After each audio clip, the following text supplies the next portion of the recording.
लोकसभा चुनाव 2024 को लेकर फलोदी के राष्ट्रीय सट्टा बाजार और देश के टॉप 5 सट्टा बाजारों ने राजस्थान की 25 सीटों पर अपना ताज़ा सर्वे जारी कर दिया है। मतदान को 5 दिन से ज़्यादा का समय हो चुका है। ऐसे में किए गए ताज़ा सर्वे के अनुसार कौन सी पार्टी को कितनी सीटें मिल रही हैं, कौन से क्षेत्र से कौन सा प्रत्याशी जीत रहा है, इसको लेकर संपूर्ण विशेष एनालिटिक्स लेकर हम आपके सामने हाजिर हो चुके हैं। तो चलिए बिना समय गवाए जानेंगे, लेकिन उससे पहले आप सभी वीडियो को लाइक और शेयर जरूर करें और चैनल को सब्सक्राइब जरूर करें। तो चलिए जानते हैं यह ताजा एनालिटिक्स। लोकसभा चुनाव 2024 लोकसभा में श्री गंगानगर चुनाव का एग्जिट पोल सामने आ रहा है। गंगानगर में पहले चरण में मतदान हुआ। 2014 में गंगानगर में 73% मतदान हुआ था, तो वहीं 19 में भी मतदान बढ़ चढ़ कर हुआ था, 1% बढ़ा था 74%।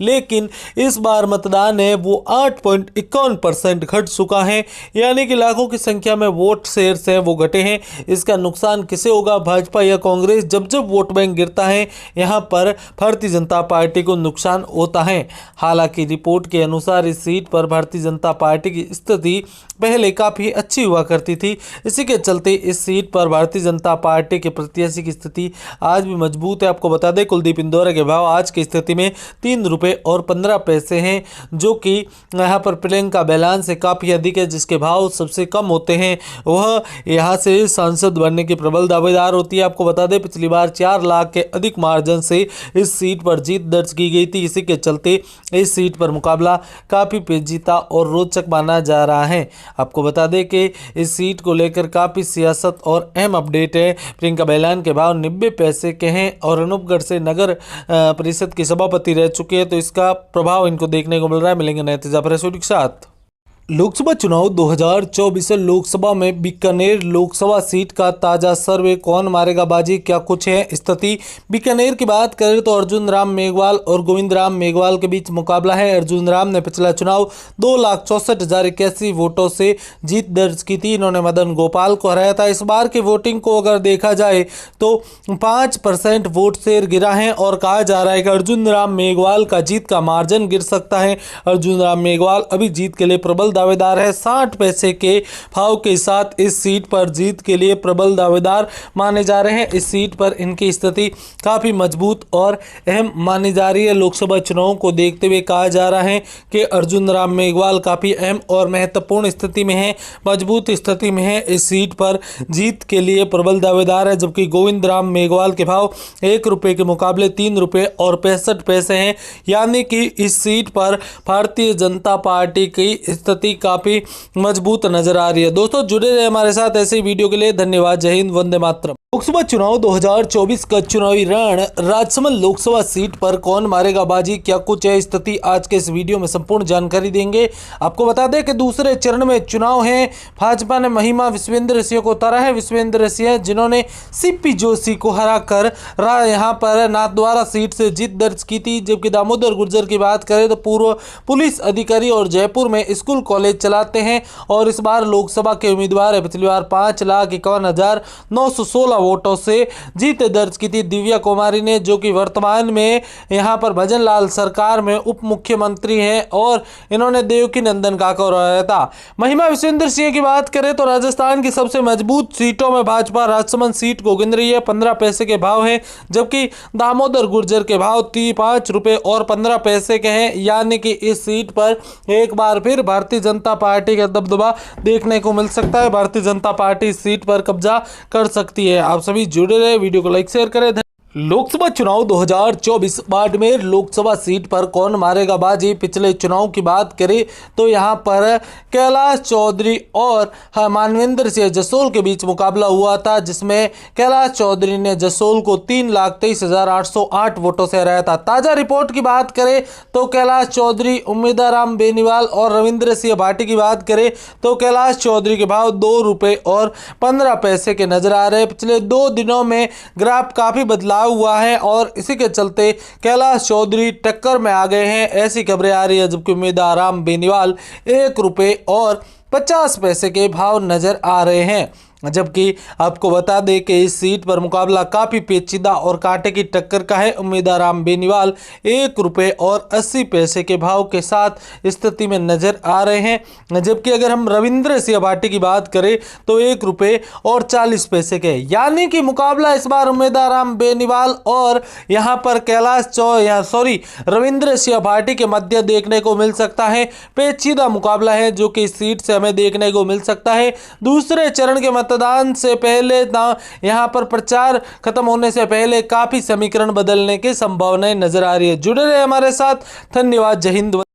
लोकसभा चुनाव 2024 लोकसभा की 543 सीटों का ताजा सर्वे, कौन मारेगा लोकसभा में बाजी, इसी कड़ी में आज हम बात करेंगे पाली लोकसभा सीट की। पाली में कौन बाजी मार रहा है, पाली में क्या कुछ स्थिति है। पाली में भी दूसरे चरण में मतदान होना है। पीपी चौधरी और संगीता बेनीवाल के बीच मुकाबला है। पीपी चौधरी जो लगातार 2 बार इस सीट से सांसद हैं और तीसरी बार चुनावी मैदान में है, जबकि संगीता बेनीवाल राजस्थान बाल अधिकार संरक्षण आयोग के अध्यक्ष रह चुके हैं। पीपी चौधरी के भाव इस सीट पर 80 पैसे के। पिछली बार पीपी चौधरी ने बद्रीराम जाखड़ को 4,81,579 वोटों से हराया था। बद्रीराम जाखड़ जो कि मजबूत उम्मीदवार हुआ करते थे, इस सीट पर सांसद भी रह चुके हैं। जबकि अगर बात करें संगीता बेनीवाल की तो यहां पर पीपी चौधरी के सामने संगीता बेनीवाल के भाव ₹3.15 के हैं। यह सीट भाजपा की मजबूत सीटों में मानी जाती है और रिपोर्ट के अनुसार इस सीट पर एक बार फिर भारतीय जनता पार्टी का कब्जा हो सकता है। लोकसभा चुनाव 2024 जोधपुर लोकसभा सीट का ताजा सर्वे। जोधपुर लोकसभा सीट की बात करें तो इस बार गजेंद्र सिंह शेखावत का मुकाबला करण सिंह उच्चारडा के बीच है। करण सिंह और शेखावत के बीच 2 राजपूत प्रत्याशियों को चुनावी मैदान में उतारा गया है। पिछली बार 2009 में कांग्रेस की चंद्रेश कुमारी ने जीत दर्ज की थी। उसके बाद चंद्रेश कुमारी और यहां पर शेखावत के बीच 2014 में मुकाबला हुआ था। उस समय शेखावत ने चंद्रेश कुमारी को हराया था। गजेंद्र सिंह शेखावत की बात करें तो आज की स्थिति में ₹1.15 के भाव नजर आ रहे हैं। जबकि करण सिंह उच्चारडा की बात करें तो सचिन पायलट के करीबी माने जाने वाले करण सिंह उच्चारडा, जो कि अब अशोक गहलोत खेमे के माने जाते हैं, उनका क्या कुछ भाव है तो आपको बता दें कि करण सिंह उच्चारडा के ₹1.40 के हैं। यानी कि अगर जोधपुर शहर क्षेत्र में गजेंद्र सिंह शेखावत अच्छी खासी लीड लेने में कामयाब नहीं होते तो इस बार मुकाबला पेचीदा देखने को मिल सकता है इस सीट पर। लोकसभा चुनाव 2024 लोकसभा में दौसा लोकसभा सीट का ताजा सर्वे। दौसा में प्रथम चरण में मतदान है वह संपन्न हो चुके हैं। इस बार 5.63% वोट शेयर घटा है और इसका नुकसान भारतीय जनता पार्टी को यहां पर देखने को मिल सकता है। दोस्तों आपको बता दें कि वर्तमान की ताज़ा स्थिति की बात करें तो दौसा लोकसभा सीट पर वर्तमान में मुकाबले काफ़ी कांटे की टक्कर का है, क्योंकि पिछली बार 78,000 वोटों से ही भाजपा ने जीत दर्ज की थी। कांग्रेस की बात करें तो कांग्रेस के कन्हैया यहां पर मुरारी लाल मीणा और भाजपा के कन्हैया लाल मीणा के बीच मुकाबला कांटे की टक्कर का और पेचीदा मुकाबला माना जा रहा है। जहां कांग्रेस के भाव 3.15 के थे वो अब 1.15 के हो चुके हैं, जबकि भाजपा के भाव 1.15 के, यानी कि दोनों के बीच कांटे की टक्कर का मुकाबला है। इस सीट पर कोई भी बाजी मार सकता है ताजा रिपोर्ट के अनुसार। दोस्तों जुड़े रहे हमारे साथ, मिलेंगे नए ताजा प्रेस वीडियो के साथ। धन्यवाद। लोकसभा चुनाव 2024 लोकसभा में टोंक सवाई माधोपुर लोकसभा सीट का ताजा सर्वे। टोंक सवाई माधोपुर में कांग्रेस ने हरीश चंद्र मीणा, जो कि राजस्थान पुलिस के कई पदों पर रहने के बाद 2014 में सांसद बने, बीजेपी से कांग्रेस में आए, जबकि कांग्रेस भाजपा ने सुखबीर सिंह जौनपुरिया, जो कि 2005 में हरियाणा में निर्दलीय विधायक बने और यहां पर 2019 में सांसद चुने गए। हरीश मीणा की बात करें तो हरीश मीणा के ₹1 के मुकाबले ₹2.50 के भाव नजर आ रहे हैं। टोंक सवाई माधोपुर के अगर बात करें तो इस सीट पर काफ़ी अहम और महत्वपूर्ण मुकाबला देखने को मिल सकता है। लगातार बड़े बदलाव देखने को मिल सकता है। हालांकि आपको बता दें कि सीट पर दूसरे चरण में चुनाव होना है, ऐसे बदलाव हो सकते हैं। हालांकि ताज़ा सर्वे रिपोर्ट के अनुसार सुखबीर सिंह जौनपुरिया 1.15 के भाव के साथ जीत के प्रबल दावेदार माने जा रहे हैं। इस सीट पर मजबूत स्थिति में नजर आ रहे हैं। दोस्तों जुड़े रहे हमारे साथ, मिलेंगे नए ताजा प्रेस वीडियो के साथ। धन्यवाद। लोकसभा चुनाव 2024 झुंझुनू लोकसभा सीट पर कौन बाजी मारेगा। आज के इस वीडियो में जालोर लोकसभा सीट की बात करेंगे। झुंझुनू के बाद जालोर लोकसभा सीट पर क्या कुछ स्थिति है। दोस्तों आपको बता दें कि जालोर में इस बार मुख्यमंत्री अशोक गहलोत के पुत्र वैभव गहलोत चुनावी मैदान में नजर आ रहे हैं। वैभव गहलोत जो कि मजबूत और अहम उम्मीदवार माने जाते हैं। इनके सामने भारतीय जनता पार्टी ने यहाँ पर लूम्बा राम को चुनावी मैदान में उतारा है। वैभव गहलोत की बात करें तो 2 रुपये और 15 पैसे के भाव नजर आ रहे हैं। 2 रुपये और 15 पैसे के भाव हैं और यहाँ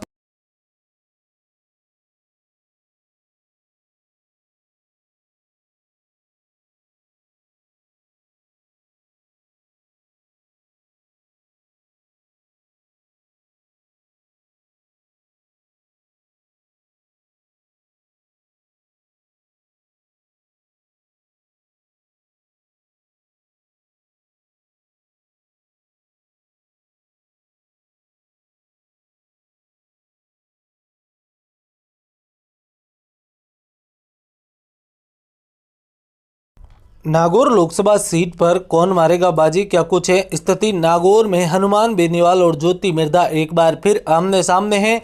फर्क इतना है कि हनुमान बेनीवाल पिछली बार भाजपा के साथ चुनाव लड़े थे, जबकि ज्योति मिर्धा भाजपा के खिलाफ चुनाव लड़ी थी। इस बार की बात करें तो ज्योति मिर्धा हाल ही में विधानसभा चुनाव हार कर आई है, तो वहीं हनुमान बेनीवाल विधानसभा चुनाव में जीत कर आए हैं। हालांकि प्रथम चरण की वोटिंग देखी जाए तो वोटिंग में भारी गिरावट हुई है। नागौर लोकसभा सीट पर जो प्रथम चरण के चुनाव हुए थे उसमें 4.95% वोट शेयर गिरा है और इसका नुकसान किसे होगा, क्योंकि कहा जा रहा है कि हनुमान बेनीवाल अपने क्षेत्र खियूंसर में विचरते हुए नजर आ सकते हैं।